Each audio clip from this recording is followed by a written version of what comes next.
தமிழ் மாதங்களில் ஆவணி மாதம் 5ஆம் மாதமாக வருகின்றது. கேரளத்தில் இதுவே முதல் மாதமாகவும் சிம்ம மாதமாகவும் உள்ளது. திருவோண நட்சத்திரத்தில் பௌர்ணமி நாள் வருவதால் இது சிரவண மாதம் என்றும் சிறப்பிக்கப்படுகிறது. மாதங்களுக்கு எல்லாம் அரசன் என்று இதற்கு பொருள். சிங்க மாதம், வேங்கை மாதம் என்ற பெயர்களும் ஆவணி மாதத்திற்கு உண்டு. தேடி வந்து வழிபட்டால் ஓடி வந்து வினைகள் தீர்க்கும் விநாயகப் பெருமானின் திரு அவதாரம் நிகழ்ந்ததும் இதே ஆவணி மாதத்தில்தான். மாதந்தோறும் விநாயகருக்கு உகந்த சதுர்த்தி தினம் வந்தாலும் இந்த மாதத்தில் அவர் அவதாரம் செய்த சதுர்த்தி மட்டுமே விநாயகர் சதுர்த்தி என்று சிறப்பித்து கொண்டாடப்படுகிறது.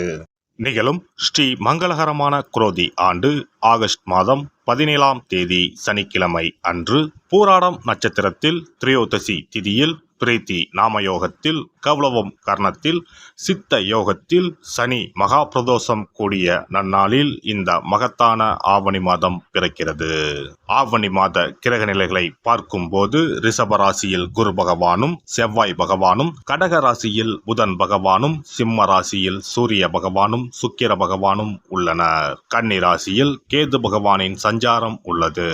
கும்ப ராசியில் சனி பகவான் வக்ரத்தில் உள்ளார். ராகு பகவான் மீனராசியில் பயணம் செய்கிறார். இந்த மாதம் கிரகங்களின் பெயர்ச்சி என எடுத்துக்கொண்டால் ஆவணி மாதம் 10ஆம் தேதி செவ்வாய் பகவான் ரிஷப ராசியில் இருந்து மிதுன ராசிக்கும், சுக்கிர பகவான் சிம்ம ராசியில் இருந்து கன்னி ராசிக்கும் பெயர்ச்சி அடைகின்றனர். ஆவணி மாதம் 15ஆம் தேதி புதன் பகவான் கடகராசியில் இருந்து சிம்ம ராசிக்கு இடப்பெயர்ச்சி அடைகின்றார். இந்த கிரகங்களின் பெயர்ச்சி மற்றும் சிம்மத்தில் இணையும் சூரியன் புதன், கன்னி ராசியில் இணையும் கேது சுக்கிரன் ஆகிய கிரகங்களால் இந்த ஆவணி மாதத்தில் உங்கள் ராசிக்கு உண்டாகும் சுப பலன்கள் என்ன என்பதனையும், அசுப பலன் ஏற்படுமாயின் ராசிக்காரர்கள் செய்ய வேண்டிய பரிகாரம் என்ன, வழிபட வேண்டிய தெய்வம் யார் என்பதனை பற்றி விரிவாக காண்போம். உங்கள் வாழ்வில் வளமும் நலமும் செல்வ செழிப்பும் பெற்று வாழ்வில் உயரிய நிலையை அடைய எல்லாம் வல்ல எம்பெருமானை வேண்டி விரும்பி கேட்டுக்கொள்கிறேன். அடுத்தவர்களின் உணர்வுகளுக்கு மதிப்பளிக்கும் குணமுடைய கடகராசி அன்பர்களே, நீங்கள் குடும்பத்தினரை நேசிப்பவர்கள். இந்த மாதம் புண்ணிய காரியங்களில் ஈடுபட்டு மன திருப்தி அடைவீர்கள். நீங்கள் எடுக்கும் முயற்சிகள் அனைத்திலும் சாதகமான பலன் கிடைக்கும். காரியங்கள் அனுகூலமாக நடக்கும். புத்தி தெளிவு ஏற்படும். உடல் ஆரோக்கியம் பெறும். மனதில் தன்னம்பிக்கையும் தைரியமும் அதிகரிக்கும். மனக்குழப்பம் நீங்கும். பண வரத்து அதிகப்படும். தொழில் வியாபாரத்தில் நீண்ட நாட்களாக இருந்து வந்த பிரச்சனைகள் தீரும். அரசு மூலம் நடக்க வேண்டிய பணிகளில் இருந்த தொய்வு நீங்கும். உத்தியோகத்தில் இருப்பவர்களுக்கு புதிய பதவிகள் கிடைக்கும். மரியாதை அந்தஸ்து ஆகியவை உயரும். எதையும் செய்து முடிக்கும் சாமர்த்தியம் உண்டாகும். குடும்பத்தில் மகிழ்ச்சியான கொண்டாட்டங்கள் இருக்கும். பெரியோர்கள் மூலம் காரிய அனுகூலம் ஏற்படும். கணவன் மனைவிக்கு இடையே நெருக்கம் அதிகரிக்கும். பிள்ளைகள் மூலம் சந்தோஷம் கூடும். உல்லாச பயணங்கள் செல்ல நேரலாம். பெண்களை பொறுத்தவரை இம்மாதம் உங்களது திறமைகள் வெளிப்படும். காரியங்கள் அனுகூலமாக நடக்கும். மனதில் தைரியம் உண்டாகும். கலைத்துறையினருக்கு புதிய ஒப்பந்தங்கள் கிடைக்கப்பெறும். சிரமங்கள் குறையும். வேலைப்பளு குறைந்து காணப்படுவீர்கள். வீட்டை விட்டு வெளியில் தங்க நேரலாம். திடீர் செலவுகள் உண்டாகும். அரசியல் துறையினருக்கு எல்லா காரியங்களும் அனுகூலமாக நடக்கும். மனக்கவலை நீங்கி நிம்மதி உண்டாகும். உங்கள் வாழ்வில் முன்னேற்றம் காண முழு மூச்சுடன் செயல்படுவீர்கள். பொருள் வரத்து அதிகரிக்கும். வாகனம் பூமி மூலம் லாபம் கிடைக்கும். மாணவர்களை பொறுத்தவரை மனதில் இருந்த வீண் பயம் அகலும்.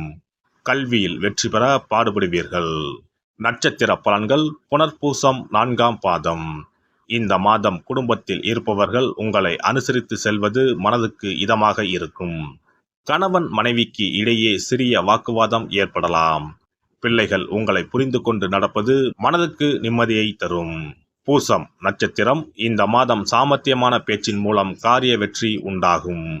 அடுத்தவரை நம்பி பொறுப்புகளை ஒப்படைப்பதில் கவனம் தேவை. மாணவர்களுக்கு கல்வியில் இருந்த போட்டிகள் விலகும். பாடங்களை படிப்பதில் இருந்த இடையூறுகள் நீங்கும். ஆயுள்யம் நட்சத்திரம். இந்த மாதம் துன்பம் வருவது போல் இருக்குமே தவிர ஆனால் வராது. மனதில் ஏதேனும் கவலை பயம் அவ்வப்போது ஏற்படும். உங்களது பேச்சே உங்களுக்கு எதிர்ப்பை உண்டாக்கலாம். யோசித்து பேசுவது நல்லது. ஆன்மீக எண்ணம் அதிகரிக்கும். அருகில் இருக்கும் அம்மன் ஆலயத்திற்கு சென்று நெய் தீபம் ஏற்றி வணங்கி வர குடும்பத்தில் மகிழ்ச்சி நிலவும். நீண்ட நாட்களாக இருந்து வந்த பிரச்சனைகள் தீரும்.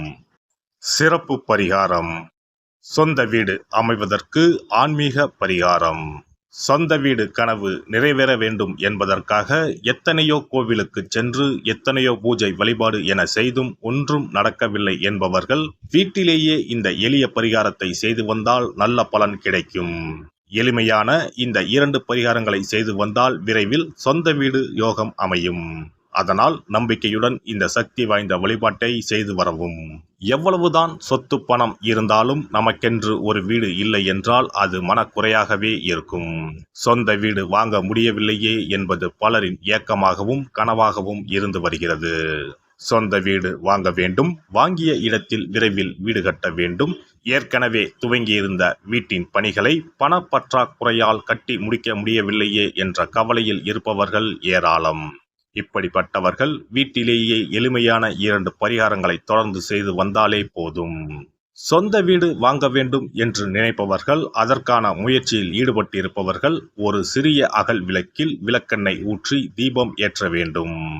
மகா விஷ்ணுவின் அவதாரங்களில் ஒன்றான வாமனரை மனதில் நினைத்து சொந்த வீடு அமைய வேண்டும் என்று பிரார்த்தனை செய்து கொண்டு மாதந்தோறும் வரும் திருவோண நட்சத்திரத்தன்று வீட்டின் அக்னி மூலையான தென்மேற்கு மூலையில் இந்த விளக்கை ஏற்றி வைக்க வேண்டும். அக்னி திசை என்பது மண்ணுக்குரிய திசையாகும். அதாவது அங்காரகன் எனப்படும் செவ்வாய் பகவானுக்கு உரிய திசை இதுவாகும். 3 அடி மண் கேட்டு 3 உலகையும் அளந்தவர் வாமனன்.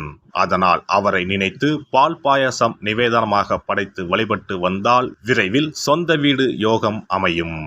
மற்றொரு பரிகாரமாக வீட்டில் பயன்படுத்தும் காமாட்சி விளக்கு அல்லது கஜலட்சுமி விளக்கு அல்லது வழக்கமாக பயன்படுத்தும் ஏதாவது ஒரு விளக்கை எடுத்துக்கொள்ளுங்கள். விளக்கை சுத்தம் செய்து மஞ்சள் குங்குமம் வைத்து வாசனை மிகுந்த வெள்ளை நிற பூக்கள் சாற்றுங்கள்.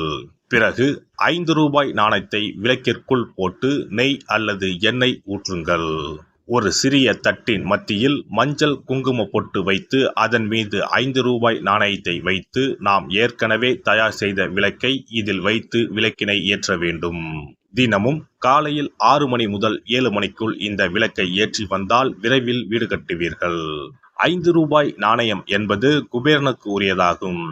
இதை விளக்கில் போட்டு ஏற்றுவதால் வீடு கட்டுவதற்கான அல்லது வீடு வாங்குவதற்கான பணம் ஏதாவது ஒரு வழியில் உங்களுக்கு கிடைக்கும்.